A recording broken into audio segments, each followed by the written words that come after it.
Vice President Kamala Harris is in Milwaukee today for her first visit to the state as a presumptive presidential nominee. Thanks for joining us. As Harris drums up support in Wisconsin, Minnesota is being thrust into the spotlight. Yes, according to sources familiar with the search, Harris is vetting 5 potential running mates, including Minnesota Governor Tim Walz. John Croman talked with the governor about this today, joins us now live with what he had to say. Hey, John. You know, Governor Walz has been in high demand for national network interviews in the past 2 days on the topic of the road ahead for Vice President Kamala Harris. Now, at this point, he's downplaying the notion of being on the short list as a running mate.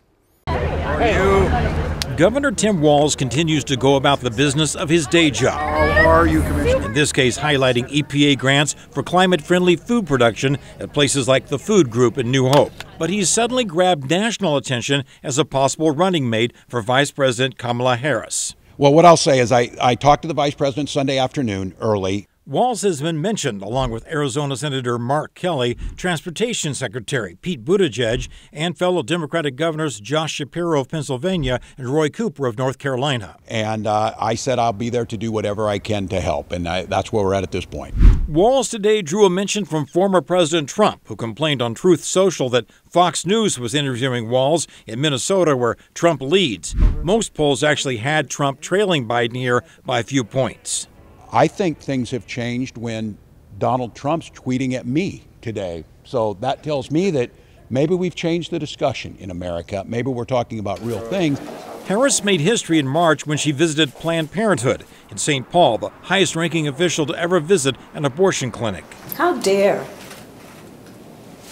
these elected leaders believe they are in a better position to tell women what they need? Walz was with the Veep later that day when she made a surprise visit to St. Paul Central High's softball team. To see them gather around her and her to talk about, look, you can do everything you want. I'm the Vice President of the United States. And for me, energizing.